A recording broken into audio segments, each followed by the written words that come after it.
Hi, my name is Kyanna Simone Simpson. I am a senior at the University of Georgia as an entertainment and media studies major, and I am taking this media studies class with Dr. Robert Zucker at Kennesaw State University.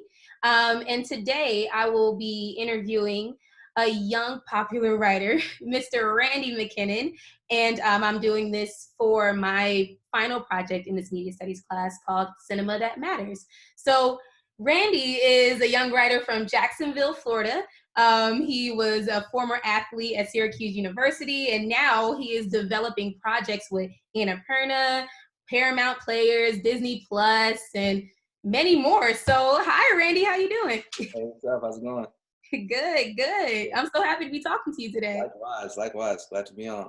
Yes, and look, we actually go back because we worked together on Netflix's Chambers. For sure. That's where I first was announced to the talent that you are now.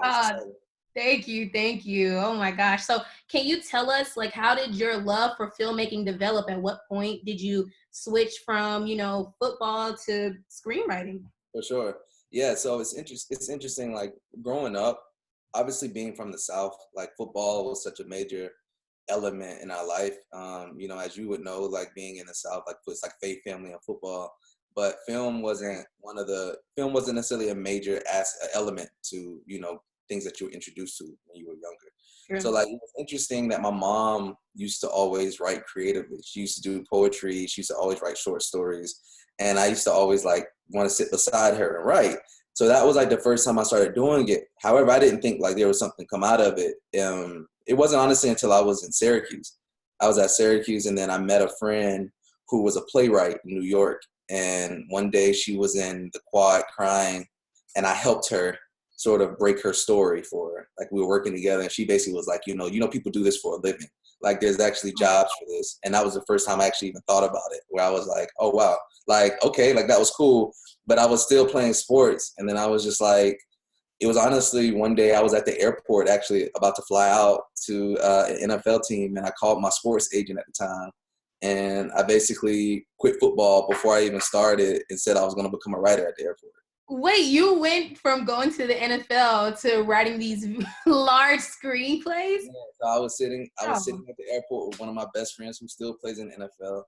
And we were about to fly out to the Dallas Cowboys. And we were in Atlanta at the time. And I was at the airport. And I basically told him I'm done. And I was like, I want to start writing movies and TV shows. And everyone thought I was crazy. And it was just like, and so for me, it was my transition was like abrupt. However, It was one of those feelings that I always wanted to do. Yeah, I can only imagine like feeling that you're in a space where you have to just make that decision on the fly because you know where you want your life to go. So for sure. Wow.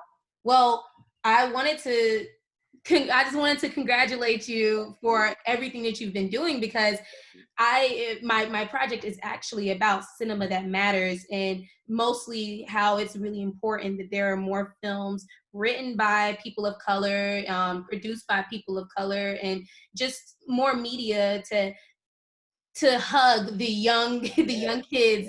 I know, like when I was young, Brandy's Cinderella in '97. I had just been born, but growing up seeing that film meant so much to me. So, I mean, you have films in development like the adaptation of Justin A. Reynolds' romance novel Opposite of Always, which is for Paramount Players. You have Disney Plus's Safety, and you have A24's Notes from a Young Black Chef starring Lakeith Stanfield. So that's just to name a few, but can you expand on the importance of these films written about the Black experience? For sure. I think it's like of utmost importance, to be honest.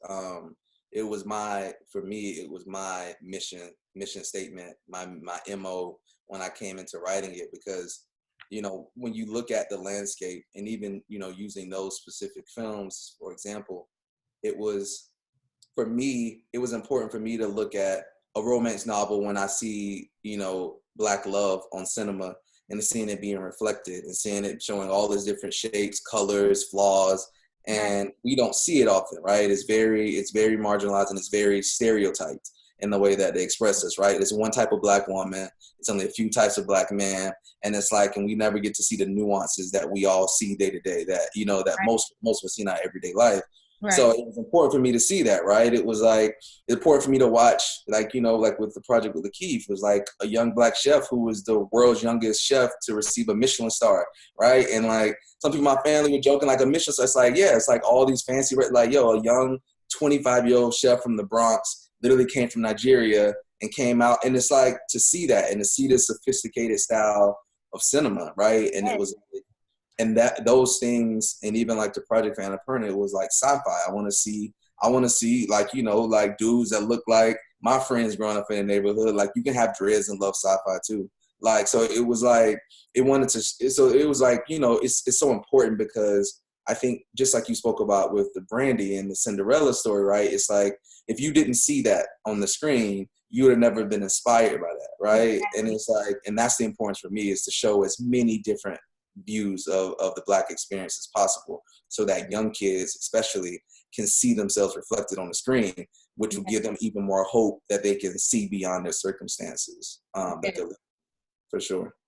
Wow. And you know what? That's so true, because now as I am an adult, I'm starting to see more films like you have, like See You Yesterday, and Netflix has been putting out a lot of films where the genre isn't, I hate to say it, but you know, not everything has to be a dated period piece, you know, back to slavery time, though there are so many films that are just amazing based in that time. It's just so great to have these projects, like you're saying, that show people of color in their natural, in their naturalness. You know, it's, we don't only have one thing that we're good at. So I'm like really impressed by that. And you know, as a writer and filmmaker, feedback is really important. It can sometimes be hard, but it's important to better your craft. But I did want to ask, how do you recognize constructive criticism versus hating? Because I know as an artist, sometimes you have to just take it into your own hands and say, no, I know this is a good project. Yeah, for sure. I think it's a balance, right? And I think it's one of those things that it's a balance that I think takes your entire career to master. I don't think it's a moment where you like, oh, that's it. I think it's project to project, right? Right. And generally, the grading scale that I sort of do constructive criticism and hate, I always ask the question, which I think is the most important question, is, do you understand the story that I'm trying to tell? And I think that's important for me, because if I recognize from the onset that we're not even trying to say the same story, any piece of feedback to me, even if it's constructive, isn't necessarily helpful, because we're not trying to tell the same story. Wow. And it's like, so when I recognize that, you're trying to tell the same story as me, it's already helpful to put yourself in a constructive criticism, because it's like, look, wherever the note is, you can put your ego aside and recognize that, look, we both want to say this. This is what we're hoping to say with this story, and we're both telling that. And then if I recognize that you don't even like the story that I'm telling, anything you're basically telling me about trying to do to the story is only going to be trying to make the story that you want to tell. And as a creator, it's not my job to tell the story that you want to tell. It's my job to tell my story as honest as possible, and for you to interpret it the way that you want, right? It's not my job to tell you how you should interpret it. It's my job to just tell you what I feel, right? To make this assessment on the page. So honestly, part of it is just like, you know, you get that pulse, like you know when it's someone's hating, right? And at the same time too, some people don't know how to necessarily articulate their feelings, right? So like, you could have a piece of work that just basically gave them a certain feeling, even if they're upset. They might not even be upset at you. It's just upset because your work made them reflect on something that they themselves didn't want to look at, right? You put a mirror in front of their face, maybe, or you challenged a way of thinking that they used to think that was correct, and maybe it's not, and they don't want to accept that. So it's almost like therapy. Like, you have to be a good listener to be, you know, to be able to cipher through that. So like, I've had moments, even with executives, where you hear feedback and it might come off as harsh, and you have to just kind of put your pride aside and ask a few more questions, you know what I mean? And get to the note under the note, as what we like to say. And honestly, that's the way I kind of try to, you know, judge it. And sometimes you'll know off rip, like, oh, they just hate it. It's just hate, you know what I mean? And then sometimes you're like, oh, wait, it's constructive criticism phrases hate. And it's actually a compliment, because what they're saying is that your work gave them a feeling. It invoked a feeling, which I think is also, is a plus in a way too, if that's what it was intended to do. Wow. So, yeah, for sure. Yeah, and that's why I believe that you're such a great writer, because you're willing to go back and take in what you gathered from under the note, like you say, Yeah, for sure. and continue on with the storyline that you really want to tell, but also taking in the notes that you feel would continuously make it better and better. Yeah. And I wanted to know, like, what is your favorite part of the writing process? I mean, like the log line, the treatment, Yeah. character development, You know, plot development. interesting. My favorite part of the process is the pitch phase. Actually, I enjoy Oh, pitching. And the reason why I enjoy pitching is because I find myself rewriting as I pitch. So it's almost like, you can have a song in your head, but you're not going to know how it is until you get in front of a crowd and actually sing yeah. it. And it's like, so for me, it's like I can convince myself why the idea is good. Like, you know what I mean? I can be like, oh, this log line is dope. Like, this gonna be, this hard. Like, it's like, Exactly. but until you sit in a room of people who have never heard this, and then you get their reaction from it, right? Because that's your first Yeah. audience. Like the executives who you pitch to, that's your first audience. Right? Like brand new ears. It's brand new ears. So for me, I love that phase because that's when I get an honest and authentic reaction to everything that I had in my head. Because I think as an artist, you can never get to a point where your ego gets too big to reject the reactions of the other and Yeah. just thinking and only embracing the complacency of yourself. Because I think as an artist, you'll get closer and closer with believing, because you do one project and it works and you think everything else works. And to me, it's a communal thing. So I would say my favorite process is the pitch phase, because every other piece that you talked about, the log line, the character development, story structure, themes, demographic, like it all actually sharpens itself as I pitch it the most, because you'll start to hear feedback and they'll be like, well, that one character, like, so what was their goal? I'm trying to get clear. And he's like, oh, and then you start to think more about it again. And he's like, oh, well, I'm actually doing more character development and trying to sharpen that, right? I'm also learning my tone by, if I'm trying to pitch a comedy and nobody's laughing, I'm recognizing that maybe my tone might be off. Or if I'm pitching a drama and nobody's feeling actually emotion, then I need to realize that I could. So actually the pitch phase actually is almost like the boot camp for all of those, because before I go and write, it's all feels sharpened. Wow, that's so cool to me. And when you do the pitch phase, as a writer, do you have like a table read for the script, or do you come with a treatment, or like how does it work? Yeah, so it depends on like you can pitch in various stages, right? You can have a script that's already written that you wrote on spec, maybe that you're taking out to pitch to, producers, or you pitch to somebody. And that's honestly a lot less formal because they already have it on the page. And as from a writing standpoint, unless you have built-in relationships with the studios or with the production companies, basically what you're pitching is, your hope is that I'm trying to convince you that everything I'm saying verbally, I can basically translate on the page, on the screen, right? So the more you write, obviously, the more trust they have that when I tell you I'm going to write a story that's going to be scary, they're going to believe that when they get the script will be scary.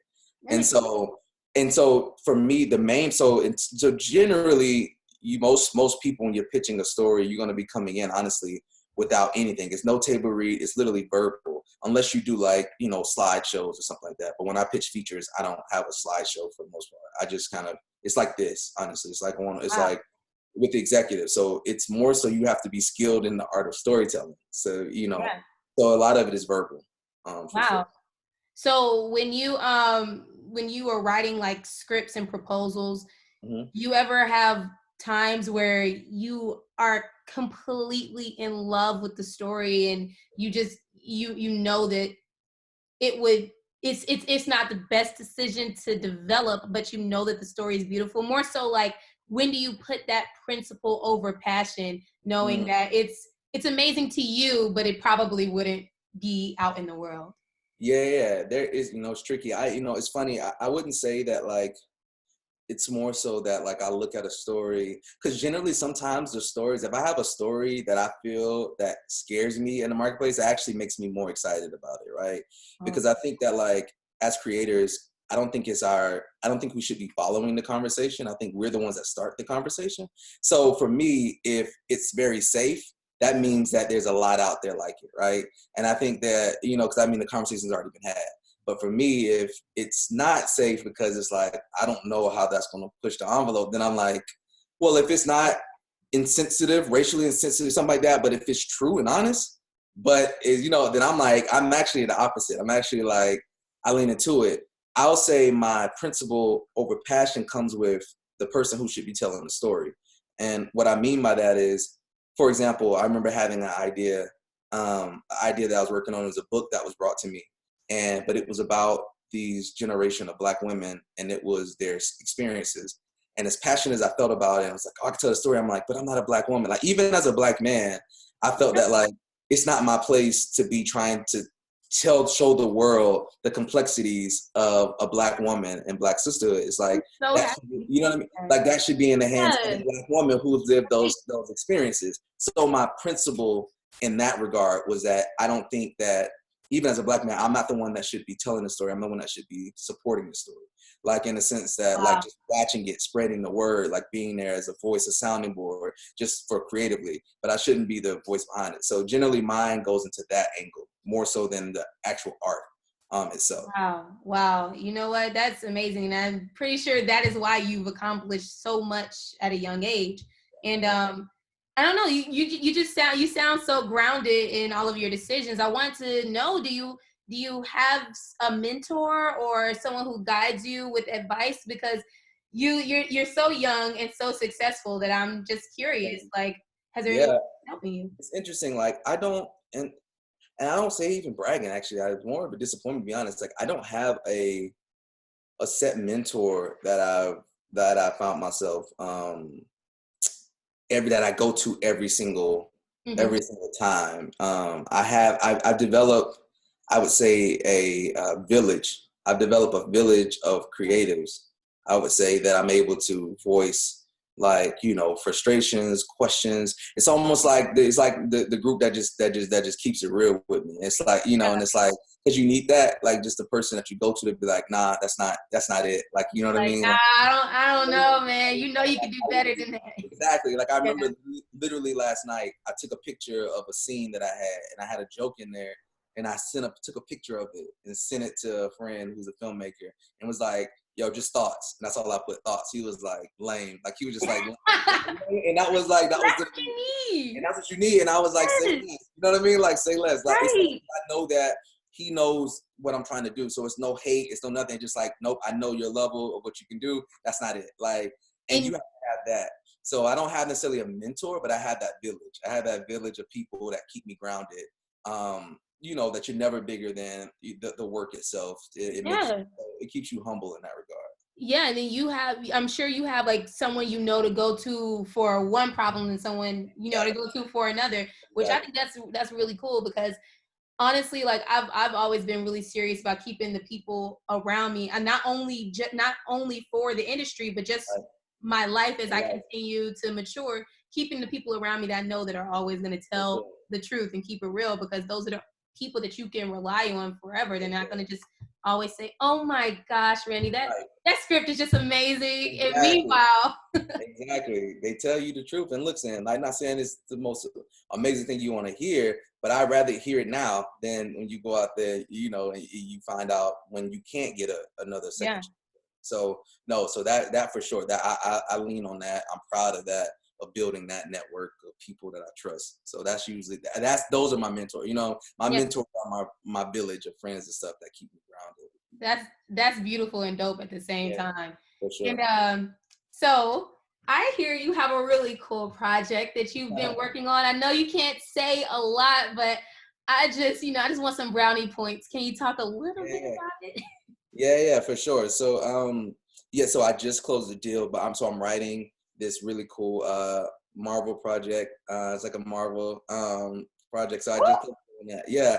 So it's cool. So I think they're closing up the deal, so the announcement should come out hopefully. I don't know, man. It'll come out at some point soon. But it was a bucket list thing for me, for sure. And it sort of tied in. Yeah, it sort of tied in everything that you spoke about when you said like your inspiration.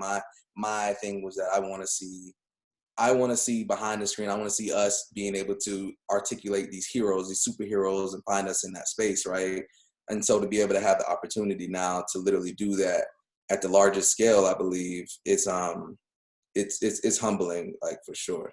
Wow. Well, I just got to say, you encourage me on a different level because, being in school and acting at the same time and also having this passion of being a producer, director, writer, it gets discouraging sometimes when you're just trying to balance the two, and just seeing that you were, at Syracuse doing your thing, and then, on your way to the NFL, and, figuring out that you wanted to follow your passions and then succeeding so much, it really, really encourages me and inspires me. So do you have any advice for young filmmakers or young students like me who want to be filmmakers?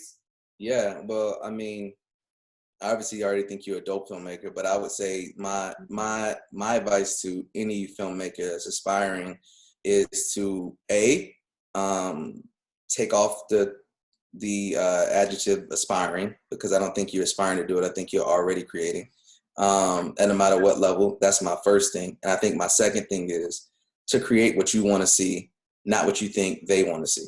And I think they, and I put they in quotations, as they is in Hollywood, they is in what you think is hot right now, they is what you think is going to get you an agent, what you think is going to get sell.